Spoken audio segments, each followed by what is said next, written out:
On today's show, the Dallas Mavericks have one part of their team that has been overlooked by almost everybody. We're going to talk about that and things that people aren't talking about on today's Locked On Mavs. Stop it! Stop! The number one pick will go to the Dallas Mavericks. Cooper Flagg will fly in Dallas. Dogs, all of us, all five. You are Locked On Mavs, your daily Dallas Mavericks podcast. No one's dying. Part of the Locked On Podcast Network. Still can't leave. Your team every day. I'm gonna get a city like that. And welcome. You are locked on to the Dallas Mavericks, your team every day. My name is Nick Angstadt, media member covering the Mavs for 10 years. Thanks for being in every day or making Locked On Mavs your first listen.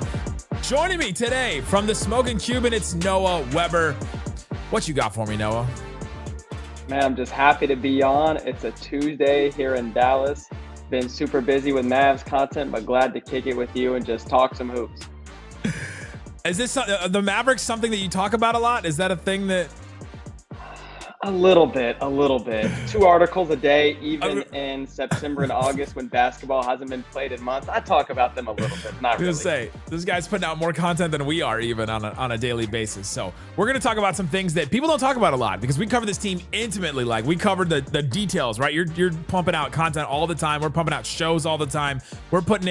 We're trying to find the minutia. And so let's talk about some random things that people are not talking about enough, including the Mavs shooting. Nico Harrison does have one redeeming quality as a GM that everybody has to admit. You have to admit this. I'll talk about that. The Mavs culture. And there's one thing about the Mavericks, a player on the Mavericks that's going to make just the existence is going to make people upset. So we're going to talk about that. But let's start with this.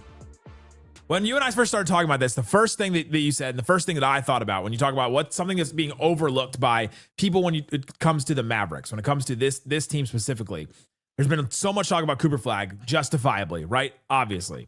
There's been so much talk about Anthony Davis and his role and all that. Talk about Kyrie and how he's going to be out, how the team's going to respond without Kyrie and all that. One thing that hasn't been talked about is the Mavs' depth, because they've added pieces, obviously Cooper Flagg, D'Angelo Russell, and they've kept some pieces, and they basically kept everybody else. And so now the Mavericks, all of a sudden, we did this top 100 exercise recently where all the Locked On hosts ranked 100 players.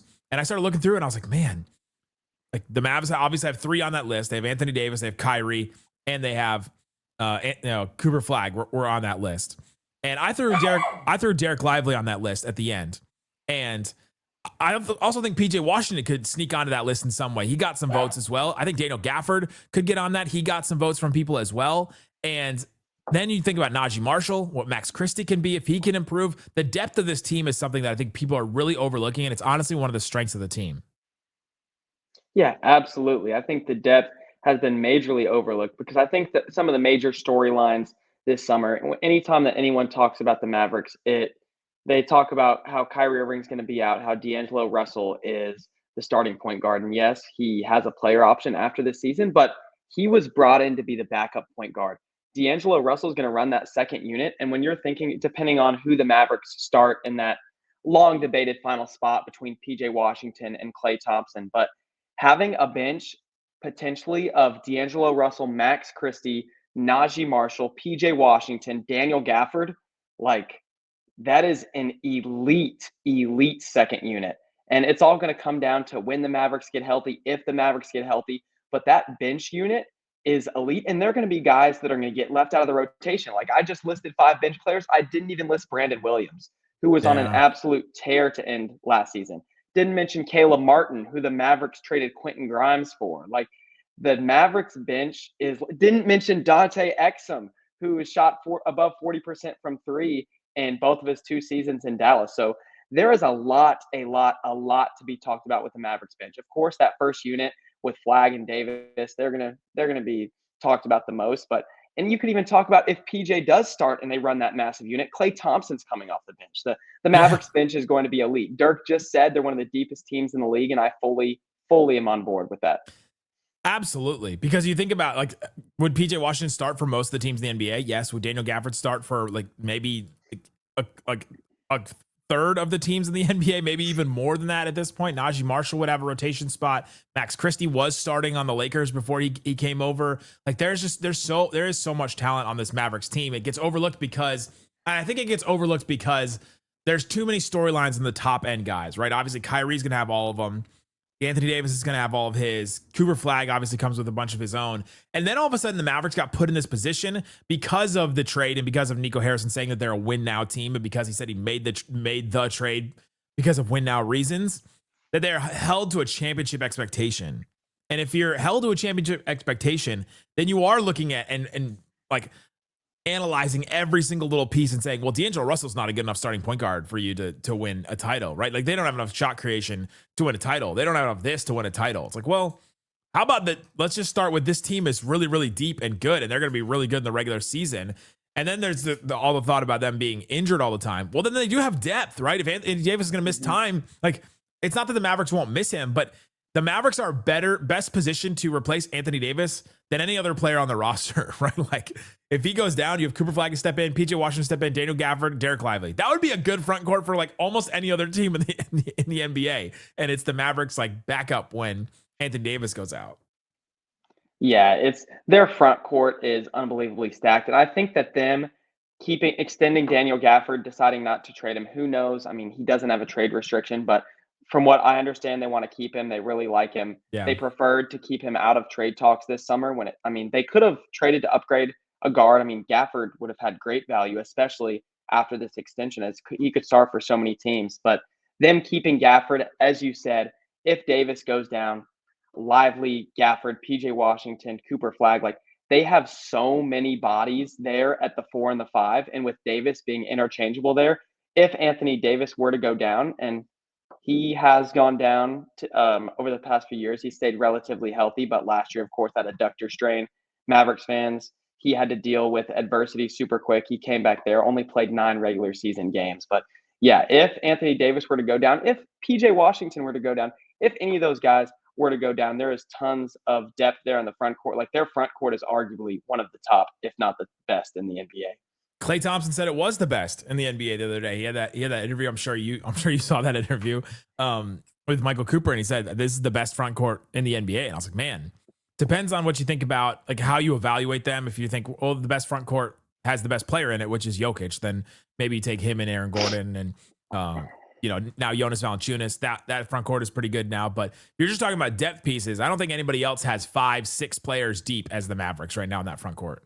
Yeah, I completely agree with you. Like, I was just thinking of this. Like, there we're talking about Davis and probably Lively the second there at the 4 and the 5 of the starters. Cooper Flagg more than likely to start at the 3. But then, yeah, as you go down the list, like PJ Washington and Daniel Gafford, the two guys that led the Mavericks to the NBA started in the finals. Yeah, being bench pieces. Like, Dallas is loaded down low. Like, Nico Harrison's whole vision of defense wins championships. Well, Mavericks fans are about to get a great look into if that's true or not. You sent one of the things you sent to me when we were talking about this back and forth was that they could end up having multiple 6-man of the year candidates.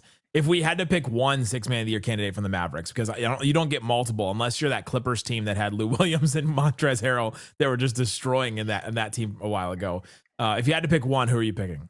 I'm probably picking PJ Washington. I took a deep dive kind of into this a few weeks ago, and as you know, most of the time, typically these 6-man of the year candidates, they're score first guards. Yeah. And Naz Reid kind of changed that in a way, but you're looking at score guys first like center.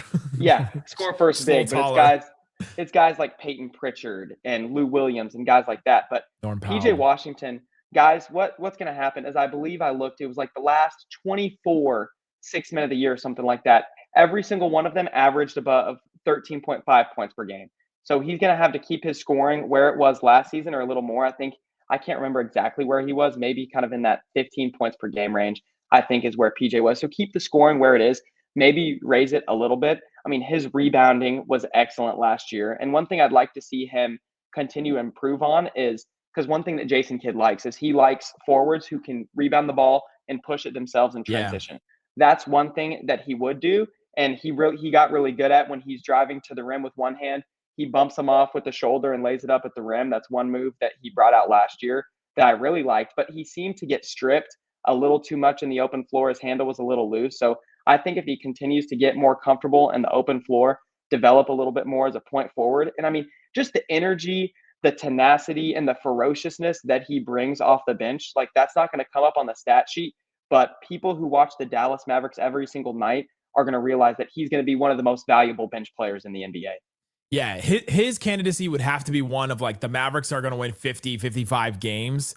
And all of a sudden, you got to give them an award in some way, right? Where they're like his impact is just undeniable in how good this team has been, and it's because of their depth. And PJ Washington is like the centerpiece or the focal point of that. If I had to pick one, I'm curious about Naji Marshall and how Jason Kidd is going to use him, because he was the point guard at the end of last season. And the Mavericks, they do have D'Angelo Russell, Exum, Brandon Williams, you mentioned, but if Naji's going to play and Cooper Flagg's going to handle the ball too, if Naji's going to play, then does he get enough opportunity? Does he get enough with the ball in his hands to get to, like you said, that 13, 14 points a game? And then all of a sudden we're talking about him as, well, the Mavs would be sunk if they didn't have Naji Marshall, because they need that extra downhill creation towards the rim, because who's doing that on this team? Kind of D'Angelo Russell, kind of Cooper Flagg, kind of Anthony Davis. It's like, it's like all, and then Brandon Williams will do it if he gets time. But I could see Naji Marshall being that guy that just really opens up a lot of the floor because of that north-south ability that he has. And so I may look at Naji Marshall. But coming up,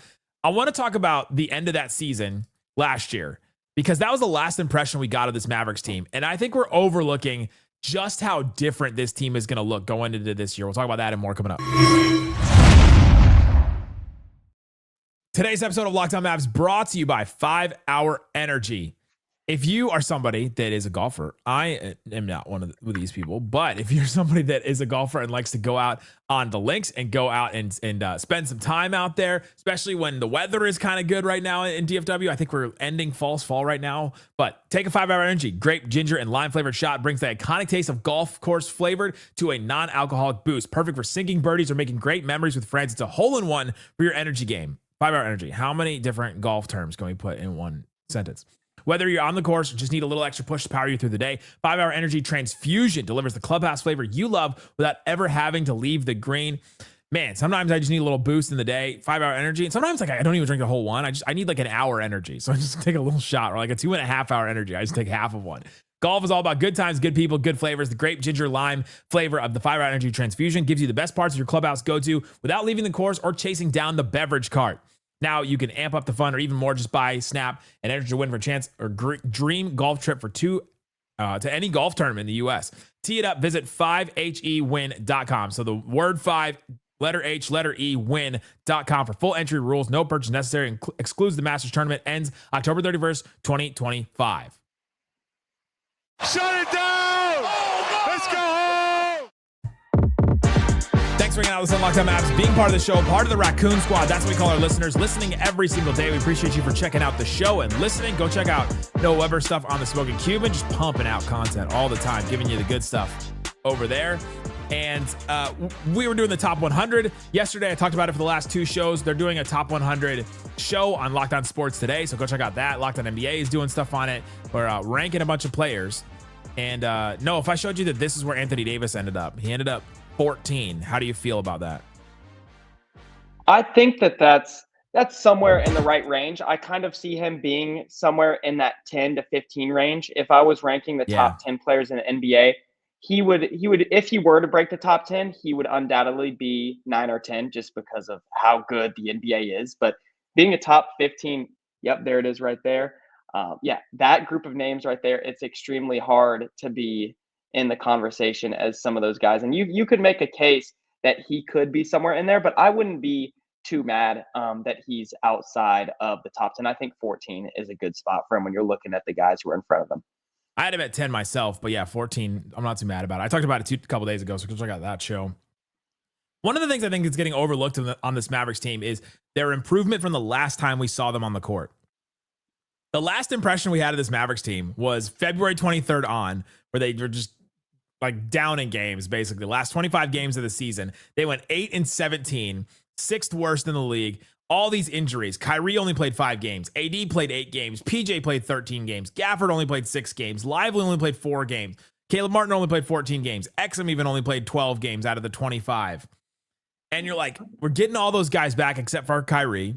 And you're adding Cooper Flagg, D'Angelo Russell to this group. The difference that we're going to see in the Mavericks when they take the court at the beginning of this season to what we saw the last impression at the end of last season is going to be so incredibly different. Anthony Davis will be healthy, and you're going into the season thinking oh my gosh, this team is just going to look so different than it did at the very end of last season in that Grizzlies game where I was there and you just saw them like literally limp to the finish line.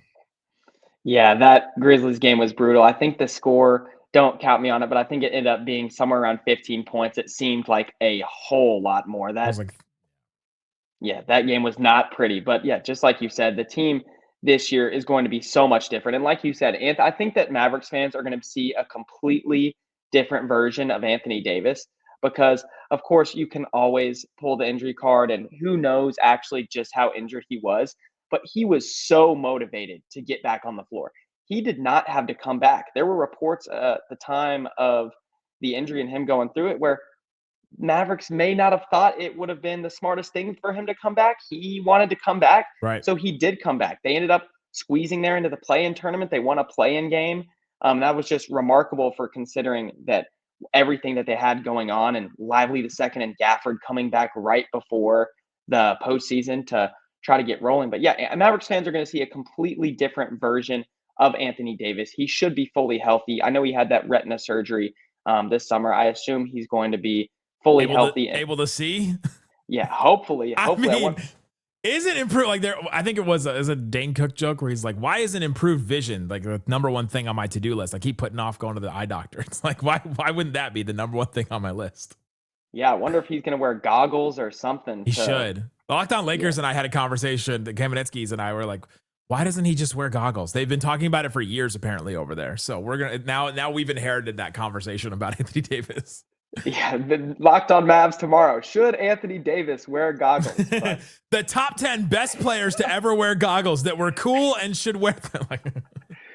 Oh my goodness. But yeah, with Davis, he should be fully healthy and ready to go. And one thing, Caleb Martin's injury really nagged after the trade to the Mavericks. Yeah. After the physical came back, the fact that the Sixers had to throw in that second round pick and Nico Harrison still wanted to go through with the deal, he truly has high belief in Caleb Martin because what the Mavericks envisioned him to be, they envisioned him becoming the best perimeter defender on the team and becoming the stopper for the playoff run. Of course, things didn't go according to plan.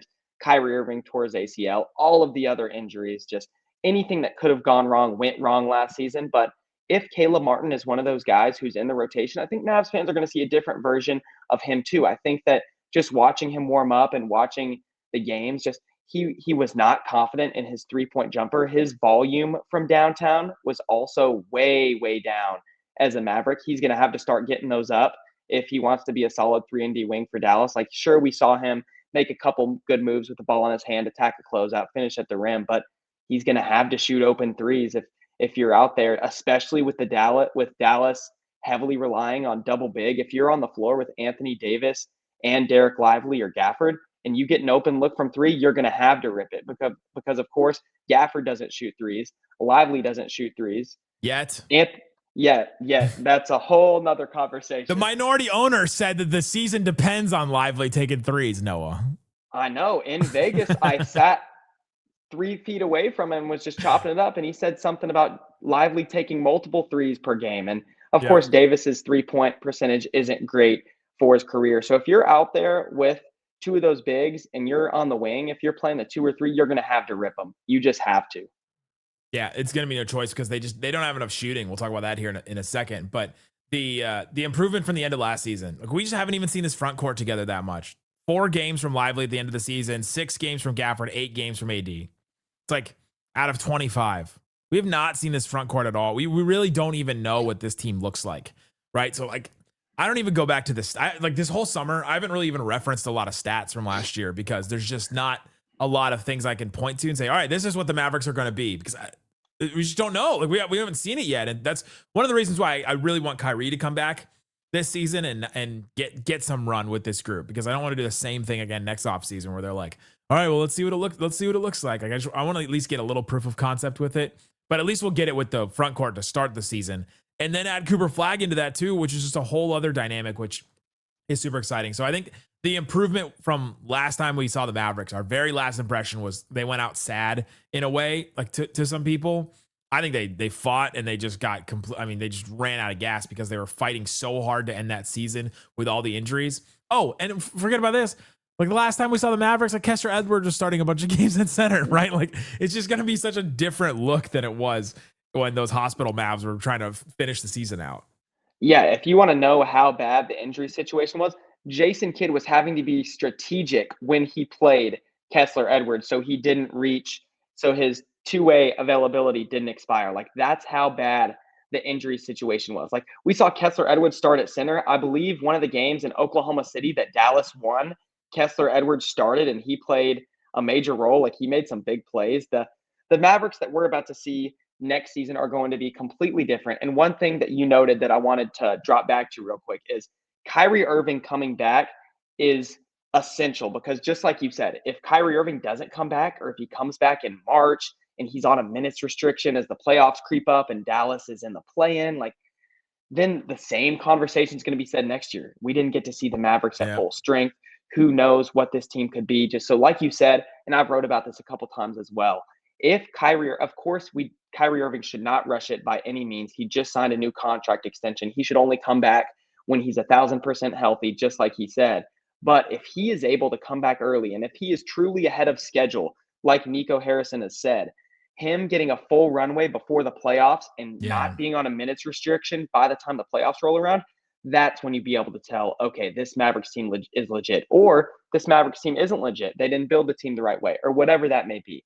Kyrie Irving is going to be the X factor, and Mavericks fans will know just how deadly Dallas can be when Kyrie is fully healthy, when he's not on a minutes restriction, and see how he's playing with the rest of the pieces because fans saw a half of him and Anthony Davis. I was laughing as I was doing the show yesterday because I referenced that half and I was like, how many times have we referenced that one half of basketball? Because that's like all we had to look at. And the GM has referenced it a couple times. Coming up, speaking of the GM, he's done one thing that you have to admit has been effective. I'm going to tell you what that is coming up. Explain yourself. Sorry. Oh, I hit the one more thing bumper. Have fun with that one. It's a little funkier. We'll take it. Nobody knows the difference. I shouldn't have said anything. Nobody would know. We're talking about things that are overlooked on this Mavericks team. Things that I should bump this a little bit more. It's summer. That always reminds me of the playoffs because I did one of those every single day. And so every time I hear that music, it reminds me of that 2024 playoff run, which is just seems like so long ago at this point. So much has changed from them. Like a conversation I had with someone recently when I was looking at the roster, I was like, Jaden Hardy's one of the longest tenured Mavericks. That's unbelievable. So weird. And then in 2022 seems even farther away than that. I want to talk about Nico Harrison because very polarizing. We've got this group of commenters on YouTube that have been defending him to the nines. And so they'll be happy about this. Every other Mavericks fan that wants Nico Harrison fired, we did this Mavs survey, 70% said he should be fired right now. Nico Harrison retains talent. He keeps talent around. He re-signs guys. I know he traded away Luka, and that's not keeping talent, but he re-signs guys. He keeps them. Kyrie, Gafford, PJ. Gafford and PJ have like questionable roles this season as far as we just talked about them for a long time as if they were not going to start. And I think that's probably what's going to happen. Kyrie has an injury, just went through a crazy situation at the end of last season. And Nico Harrison retained him for a number that was lower than the max. Yes, he's on his ACL injury, but Gafford is coming back. PJ's coming back. Kyrie's coming back. And Nico does retain talent. He keeps guys around and he's able to re-sign guys. Maybe it's just the state of what the NBA is, but I think he deserves some credit for that. I can absolutely agree. Yeah, as you said, you look at the contracts that were signed this summer. Kyrie locked up for the foreseeable future. PJ Washington locked up for the foreseeable future. Daniel Gafford locked up for the foreseeable future. And when you dive in to the PJ Washington extension, it was for a fairly large number. And I think this extension says something about PJ Washington and Nico Harrison for how they feel about each other. Because PJ Washington signed that extension knowing that he could be coming off the bench, like knowing, hey, I might lose the role that I was one of the main reasons that Dallas turned their season around and made the NBA Finals, but I might be sent to the bench for a rookie. But you know what? Man. It seems like he loves Dallas. He loves playing here. He's been, just like I said earlier, his stats don't always tell the whole story. Like, no one on the team does what PJ Washington does. So I think that PJ Washington's extension, of course, that was for the max he could have signed. So why would he not sign it? But he could have tested his luck, said, I don't want to come off the bench. And what if the Mavericks don't want to trade me after the season? Why don't I test my luck and go into free agency, see if I can earn a big payday? But no, he wanted to stay in Dallas. So that shows that PJ Washington is all in on being a Maverick. He cannot be traded this season. So PJ Washington is all in on being a Maverick for at least this season. And he's going to be behind a teenager in Cooper Flagg. And also with Nico Harrison extending it. And he said this too. Nico and PJ Washington were chatting during Cooper Flagg's workout. He's like, hey, you think you could play next to him? And of course, PJ was like, yeah, I can play next to him. And so we'll see how often they actually roll out that ultra big. But I think that that also says that Nico Harrison believes in PJ Washington and Cooper Flagg's potential fit together because, of course, drafting Cooper Flagg extends the timeline, but he still wants to win right now. His two superstars are starting to age. They're in their 30s. Pieces around him, guys like Caleb Martin. Like, the Mavericks are not a young team by any means. Of course, they have a handful of young guys that are in their prime, but I think that the Mavericks still want to win right now. And signing PJ Washington as he begins his prime, I think that they believe in him a whole lot. You talked about the ultra big lineup with PJ Washington, Cooper Flagg, Anthony Davis, a center, probably Lively, and then probably D'Angelo Russell. I have shooting concerns about that lineup because the Mavs in general, one of the things that you pointed to me is that the Mavs have shooting concerns just in general, like at all. Like whoever is out there. But if they play that jumbo big lineup, I'm really concerned about their shooting if that's the case. Yeah, I 100% agree. Who knows if they'll actually start that lineup? That could be like a lineup that they sprinkle in to games and stuff like that. I'm not sure if they'll ever start with that lineup. It wouldn't surprise me at all because the head coach himself has mentioned that, and Mark Cuban has mentioned these ultra big lineups. But if you're diving into it, you have Anthony Davis and Dereck Lively. Of course, Mark Cuban has talked about the season partially resting on their ability to shoot the three. But Dereck Lively he's made 1 3 in his NBA career. As pretty as it looked, it was in the NBA Finals. Who knows when he's actually going to make that jump? Who knows? The biggest stage, though, Noah. The biggest stage hit the show. It was the biggest stage, and that moment was crazy just because that was the one NBA Finals game the Mavs won. You imagine if they were up. Imagine if they were up and he hits that shot. Like if it's 2-2 or whatever, like he hits that shot of that game. Like that would be a legendary, insane gut check, heat check moment to like take a 3 is 1-3. If Luka didn't get ejected in Game 3 and they found a way to win, that would have been wild. But our lives would be completely different if he didn't get ejected in that game. It would change everything. Everything. But in all honesty, with Dereck Lively, I don't expect him to start shooting threes just yet.